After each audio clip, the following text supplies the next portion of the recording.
Those are fresh. Those are fire. Fire. Fire. Oh, very nice. Hiya. Hiya. Happy Friday. Happy Friday to you too. Friday.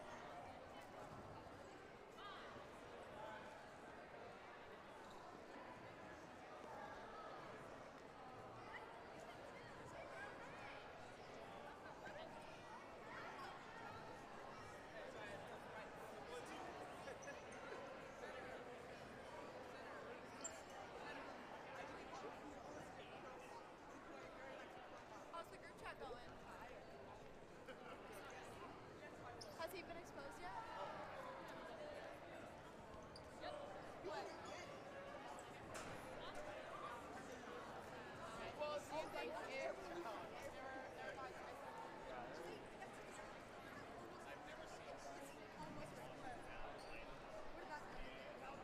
I've never seen I hear them.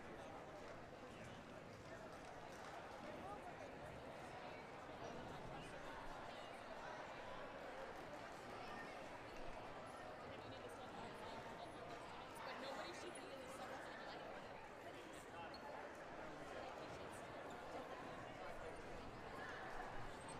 Dr. Jones, it happened. It did.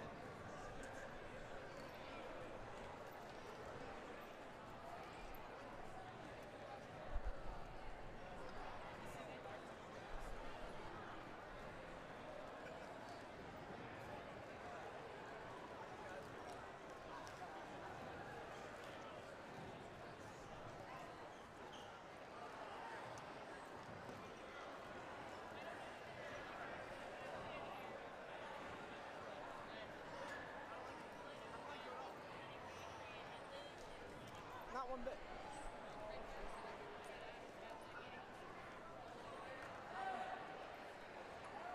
You're so mean. So mean.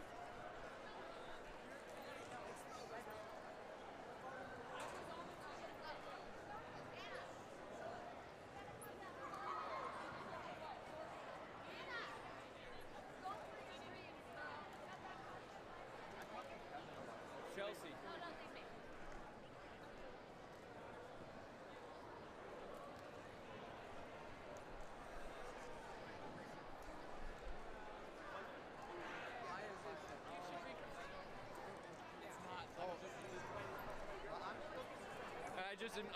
I just let it go.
get through the cyberspace. Got it? Are you in charge? You can make sure that happens?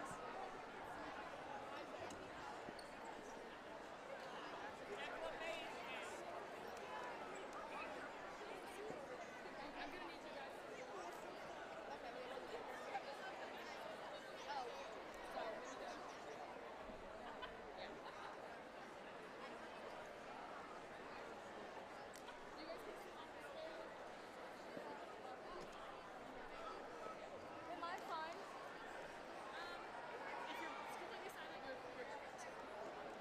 When we're clapping, you're allowed to clap. Like, don't, yeah.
Good morning, Tampa Prep.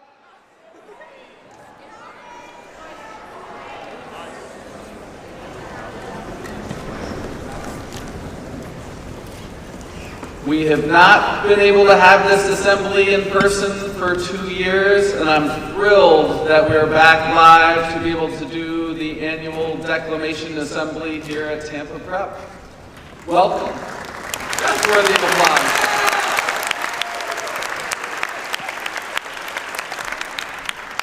So welcome to students who of course have to be here, but nice of you to come anyways. Welcome to parents who are visiting, and a welcome to all of those who are watching us via live stream today. This has been an absolutely spectacular week at Tampa Prep. Coming off the weekend, got to hear the news that we have 2 different robotics teams, one in middle school and one in upper school, going to the Worlds later on this year.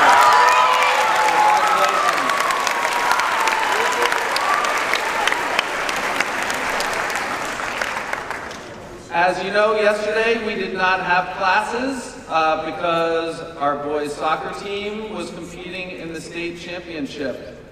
And about 200 plus people trekked out to go watch the game. And as has been the case all year long, that collection of individuals, the coaches on down to the players and everybody who's associated with that, showed the absolute best side of Tampa Prep to the world. And I want to extend an enormous congratulations to our undefeated, #1 ranked boys state championship soccer team.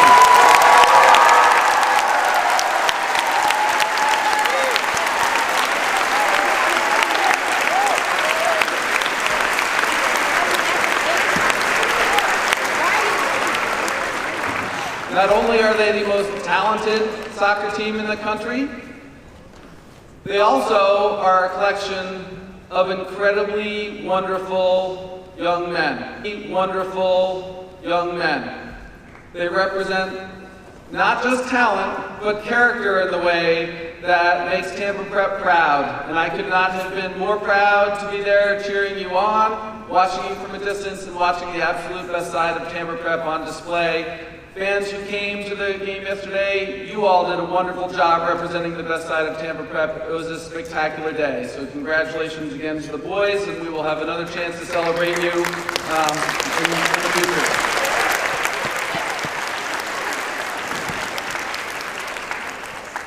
So today we are here for a third reason this week to celebrate the absolute best side of Tampa Prep. And we are here to hear 7 grade winners from Declamations.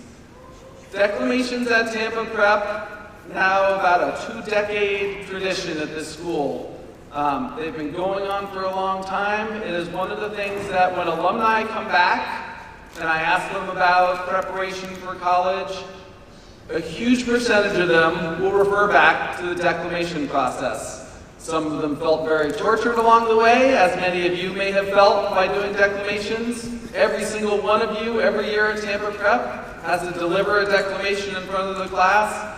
But to hear alum after alum come back and talk about how much of an impact it made on them and how prepared it helped make them feel for college, there is a huge benefit to this process. So even if you are one of those sitting in the stands who loved it, hated it, felt tortured by it, got anxiety by it, whatever that was, there is a payoff down the road. And today we're going to see a representation of 7 students at Tampa Prep who did a wonderful job delivering theirs.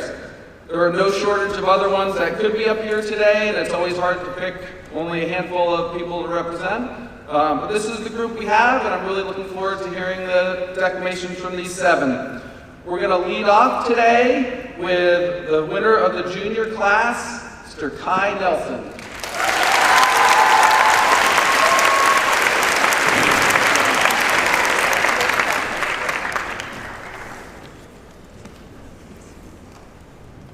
Hello, everyone. My name is Kai. My declamation is about my job. Hi. My name is Kai. I am 17 years old, and I am the second most senior employee of a smoothie shop next to my house. This smoothie shop is a franchise based in California. They sell smoothies, bowls, and juices. They claim to be healthy. My manager's name is David. His hobbies include day drinking and violating child labor laws. For a while, I think I was being paid under minimum wage. None of these things are especially relevant to my story, but I do think it is important that you understand the kind of place that I work. It is not a fine establishment. It's the kind of place people walk into looking for a public bathroom, only to awkwardly leave when I tell them we don't have one. During one of my shifts, a regular Adam came inside. Adam is always wearing scrubs and he's always on the phone. Adam claims to be a doctor, but never seems to be inside the hospital, instead preferring to spend all of his time being rude to the employees of my smoothie shop. Adam walked inside and I greeted him as he entered, to which he replied, "Medium queen of all greens," one of the bad names of our bad smoothies. Adam did not make eye contact with me throughout our entire interaction, and he most certainly did not tip. But I tried not to think of him as a bad person, because I've been reading philosophy. Through my reading, I've learned about determinism, which asserts that free will is an illusion, and every choice we think we make is merely the sum of our beliefs, desires, and temperaments which we have no control over. I find that sometimes, when dealing with difficult people, determinism helps me not be so quick to judge. If one is powerless over their actions, how can we fairly judge them for anything? Determinism leaves no room for taking people at face value. It forces one to take a deeper look and truly think about people in a three-dimensional way. I try to apply this philosophy when dealing with customers at my job. I will provide a few examples. One time, 2 men walked into the store. One was wearing a bright pink suit, the other, sweatpants and a vest, no shirt. The one wearing the vest approached the counter and placed his hand upon the tip jar, like so. I said, "Please don't steal our tip jar." And he said, "Okay, can I have a water?" I could have judged the way he acted or how he was dressed, but I thought about it, and I realized that his actions were not entirely his own, and he's the product of many things outside of his control. I knew very little about this man, so how could I fairly judge the way he acted or how he was dressed? Another time, when we were very busy, a woman who had just ordered a juice demanded that she get a refund. She said, "If you don't give me a refund right now, I'm going to leave." It was not the threat that she thought it was. It was like if you were getting robbed and the person robbing you said, "If you don't give me all of your money right now, I'm going to stop bothering you." But still, I was upset by how she acted until I thought about determinism, and I thought perhaps she merely held a temperament that predisposed her to being especially conscious of what she perceived as injustices, such as receiving a juice too late, and I felt better. Another time, a woman who looked like a wealthy divorcee opened the door. She did not step foot inside the shop as though she were a vampire and had to be invited inside. No, she just opened the door and stuck her head in like this. And then she said this: "Lovely weather outside, shame you have to work, sad." And then she shut the door. Sounded like a Trump tweet. That joke did better with the junior class. I was upset by how she acted, her apparent scorn for minimum wage smoothie workers, but I thought about it, and I realized perhaps she merely held the belief that knowing this information about the lovely day outside would somehow make my day better. Knowing that once I got off the shift, I could enjoy the weather. Of course, I don't just apply this philosophy when dealing with customers at my job. I find that looking at people and the world in this way makes me happier. I'm less concerned about how I feel about others and less concerned about how they feel about me. Determinism, however I use it, lets me live a happier life, even if I have to deal with difficult customers in a smoothie shop. Thank you.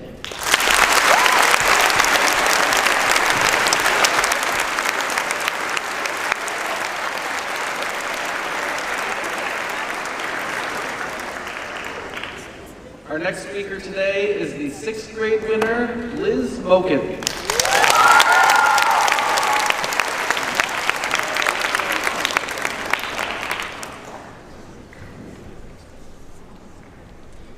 Hi, my name is Liz Moken, and I'm going to be reading to you Nothing is Impossible, The Teacher and the Child by Chris Harris. Nothing is impossible. Child, nothing is impossible. Every bridge is crossable. Every tooth is flossable. Every win is lossable. Every worker's bossable. Every cookie's tossable. Every axe yossable. Nothing is impossible. Child, nothing is impossible. Okay, teacher, can you name something that isn't possible? No, child, nothing is impossible. So there is something that's impossible. Naming something that's impossible is impossible. Well, I guess, child, in that case, is it possible to name something that's impossible? Because naming something that's impossible is impossible. But then, naming something that's not possible is impossible? It's possible, which means it's impossible to name something that's not possible? Child, look, I've got a lot of inspiring things to do, so can you get to the point? What's your question? Okay, if everything's possible, then is it possible to name something that's not possible? No. Yes. No. Yes. Yes. Yo. Always. Never. Ah! At this point, the teacher's head exploded, and the child got teacher brains all over her new dress. It was really, really gross. And cool. The end.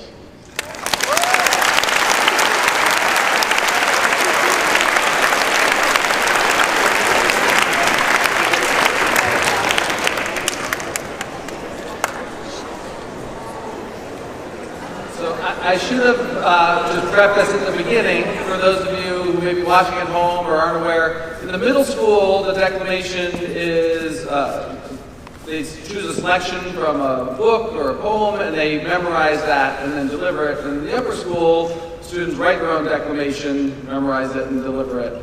I am always amazed at anybody who gets up here in terms of declamations, but for the 6th grader to step up here and be so brave, that was awesome, Liz. Thank you.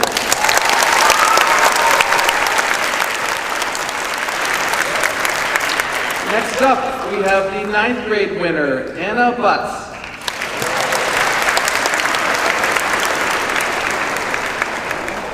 Hello, I'm Anna Butts, and I will be performing Life is Like a Race.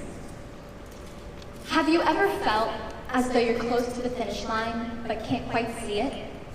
When you set a goal, and it seems to get farther and farther away from you. No matter how many challenges you may face, or how many people try to tell you no, never forget that your goals are always going to be there. A race has a road that's boarded off with a fence to keep the crowds from getting in the way, which is just like your life. Except you have to build your own fences to keep out the noise that surrounds you, because there's always going to be noise, no matter how fast or slow you run. It's hard to forget how close you are to the finish line, when there's a sun blinding you, preventing you from seeing your end goal and your destination. In life, you may have your own sun. It could be a law, person, or social norm that prevents you from persevering on. Recently, my thoughts were being overwhelmed when choosing where to go for high school. I thought I knew exactly where I wanted to go, but the more others shared their opinions and their thoughts on the schools, the more I found myself lost and confused. When I did make a decision, I immediately knew it wasn't right for me. And the harder I tried to make it work out, the more it became clear to me that it wasn't where I belonged. And looking back on this, I should have silenced the noise around me and focused on what my heart desired, and I would have made the right choice from the start. And although I wouldn't have liked to go through this difficult experience, I'm grateful I had the opportunity to learn my values and grow as a person. And I couldn't be more appreciative to be where I am now, as it was my original goal for high school. Everyone faces their own challenges that affect us each differently. However, you can't hide from whatever it is you're trying to accomplish, because deep down, those dreams are reminiscing inside, not wanting to abide by the pain and the hurt that's trying to hide within you. As your dreams become farther, your initial spark begins to wither. Fear builds, and that fire that burned within slowly simmers. The more we are beaten up and bruised by words, hatred, and discrimination, the harder it is to continue forward with your dreams and your goals. Perseverance takes self-discipline. Every day, people give up and put their dreams to the side because they don't believe they have the willpower to pursue them. But if you just keep a determined mindset and know that you're capable of reaching your goals, you can silence the noise around you, block the sun that shines in front of you, and follow the path that brings you to the finish line. As Walt Disney once said, keep moving forward. Through the good or the bad hardships you may face, or the struggles that push you each day.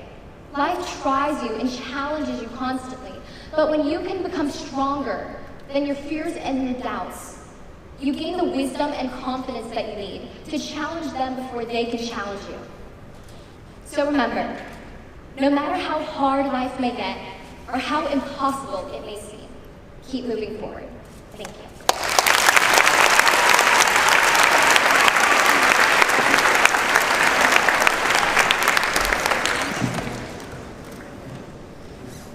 Next up, we have the 7th grade winner, Laura Sparkman. I am so sorry, Zara Sparkman.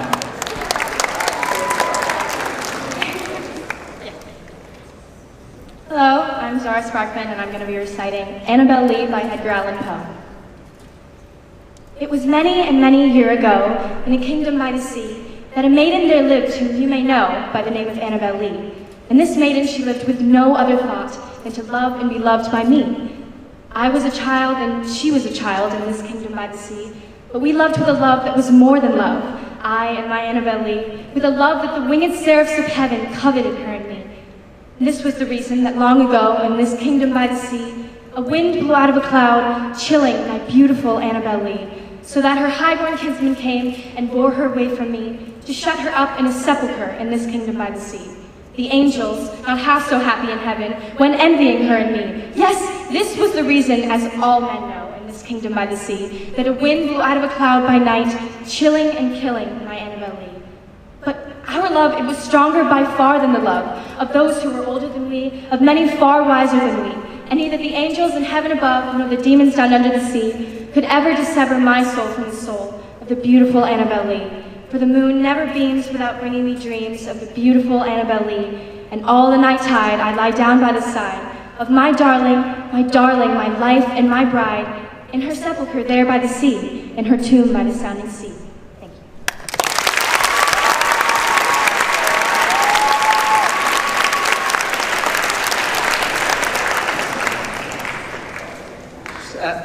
Just past the midway point of this, I want to extend just a few thanks.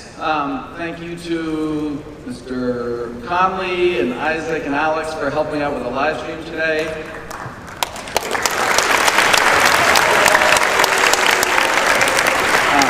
I want to thank our custodial staff for helping to get this all set up today.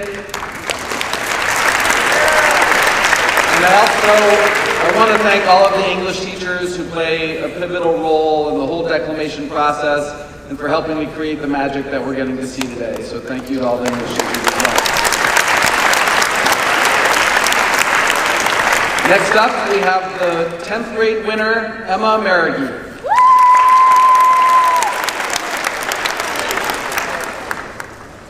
Hi, my name is Emma Merrigue, and my declamation is everything I need to know I learned by watching 80 cartoons. Now, you may think this is an odd topic. I mean, it is. But I love the 1980s. The fashion, the music, and of course, the cartoons. These cartoons shape the way I am today, and I consider them a big part of me and my life. I was first introduced to Thundercats.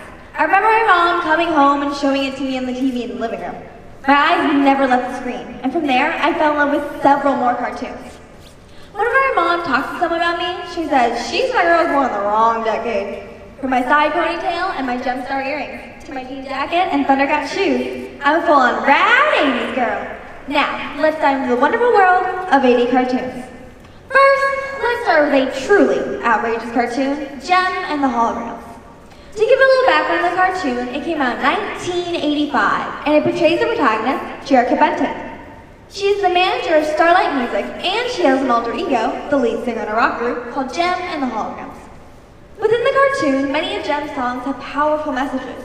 For example, believe in yourself, I'm okay, look inside yourself, we can make a difference, straight from the heart, and many, many more like this. As you can probably already tell by the names of these songs, this cartoon talks about perfect harmony and confidence. If we all work together with friends and strangers, we can accomplish anything we put our minds to. Over the years, this cartoon has helped me believe in myself more by encouraging me to have a positive attitude when trying something new. One of my favorite Jem songs, How You Play the Game, is great when I was with me. It gets me in the mindset to try my best and just have fun. If a cartoon about a girl rock band isn't your style, then maybe for 2 cartoons about twin siblings fighting against evil, He-Man and She-Ra. He-Man came out in 1983 and later She-Ra in 1985. The main protagonist in He-Man is Prince Adam, and when he raises his magic sword, it says, by the power of Grayskull, he becomes He-Man, the most powerful man in the universe. At the end of each episode, one of the Master Thievers tells a moral story. It can be anything from don't do drugs. We all have a magical power called love. 2, it's just as important to know when not to use force as it is when to use it. She-Ra's basically a female version of He-Man, but way cooler. The main protagonist is Princess Adora, Prince Adam's twin sister.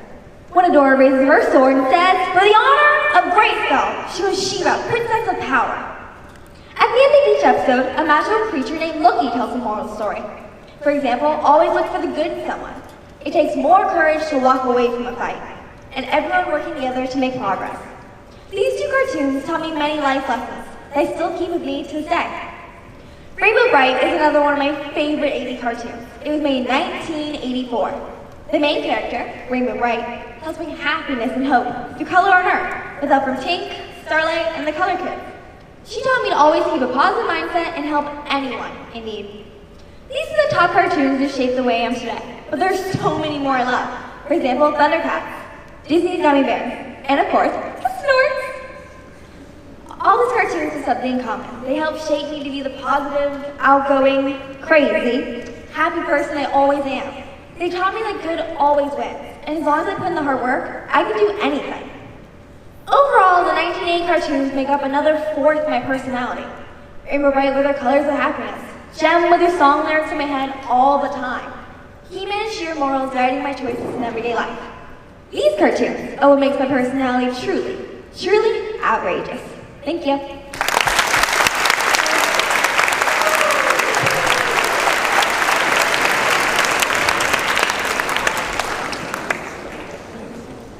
Our next speaker is the 8th grade winner, Grant Gogish.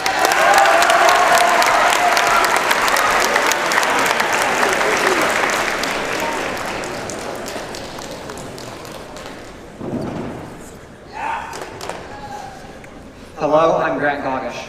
This speech was given by Brutus, a Roman senator, after he aided the assassination of Julius Caesar. He gave this speech to the Roman populace in an attempt to justify his actions.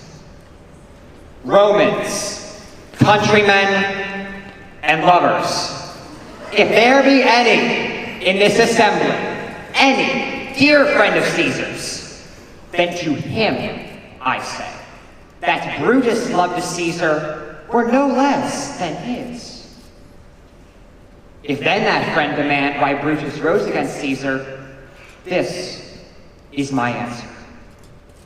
Not that I loved Caesar less, but that I loved Rome more. Would you rather that Caesar were living and die all slaves, than that Caesar were dead, to live all free men? As Caesar loved me, I weep for him. As he was fortunate, I rejoice at it. As he was valiant, I honor him. But as he was ambitious, I slew him. There is tears for his love, joy for his fortune, honor for his valor, and death for his ambition. Who is here so base as to be a bondsman? If any, speak, for him have I offended. Who is here so rude that would not be a Roman? If any, speak, for him have I offended. Who is here so vile that will not love his country? If any, speak, for him have I offended. I pause for a reply. Then none have I offended. I have done no more to Caesar than you shall do to Brutus.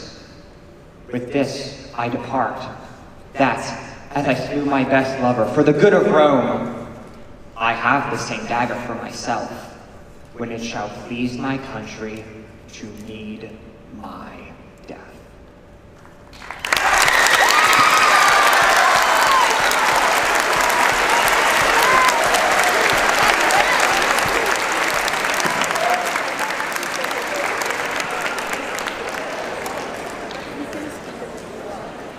And our final speaker today is the winner of the 12th grade, Josh Weinstein.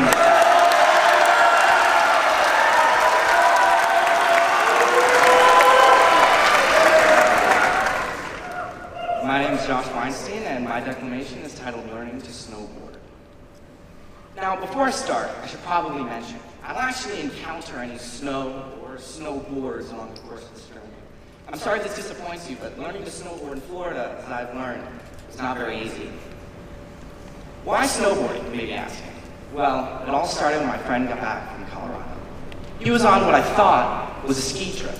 So when he told me, there were plenty of pictures of him skiing on Instagram before, so when he told me that he was actually snowboarding on his trip, I was nothing short of betrayed. You see, my whole life I've been a skier. I started skiing at the age of 4 and have skied a couple weeks every year ever since then. That may not seem like much, and it really isn't a lot, but it's been enough for me to develop a slight hatred for snowboarders. Every time they get to a ski lift, they bang their foot out of their binds and make a deafening shuffle towards the lift. Their double wide boards take up twice the space on the ski racks. Notice how they're called ski racks? So when my friend told me that he liked snowboarding more than skiing, I told him, as kindly, politely, and respectfully as I could, that he was wrong. As I reflected upon my profound response, I realized something. I've never even tried snowboarding.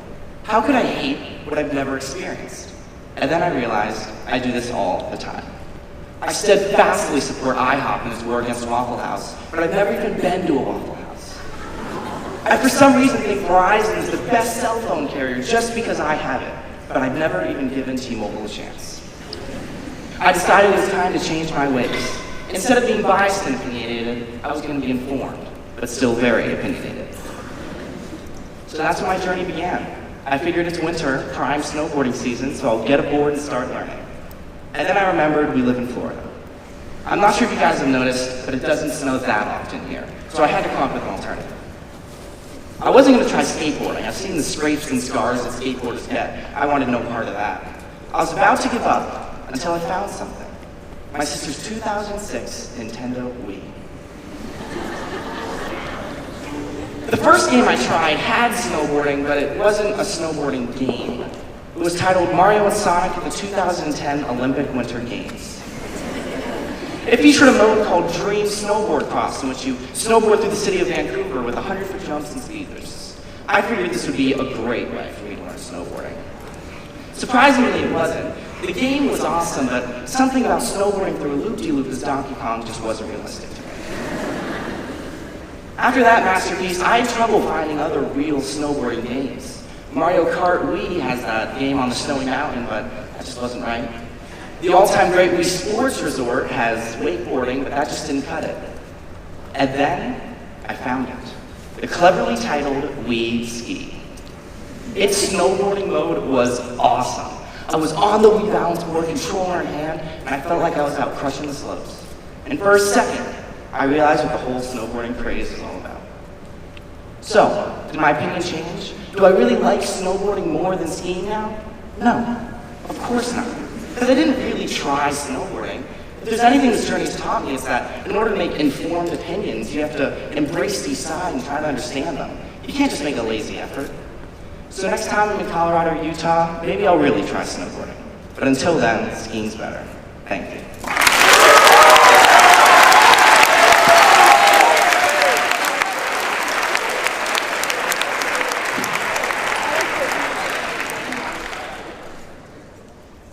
As we arrive at the end, thank you to these speakers today. All 7 of you were magnificent. We give them another round of applause.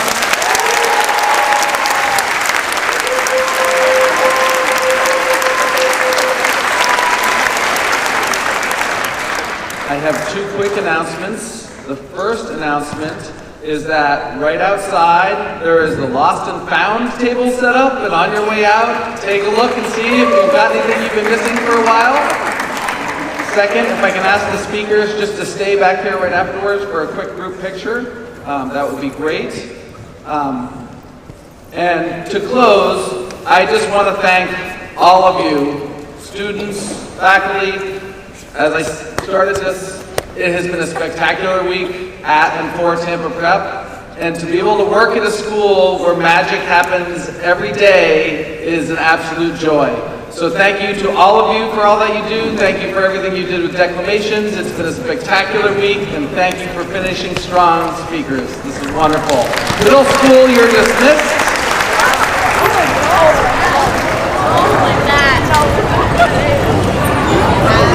Faculty are dismissed.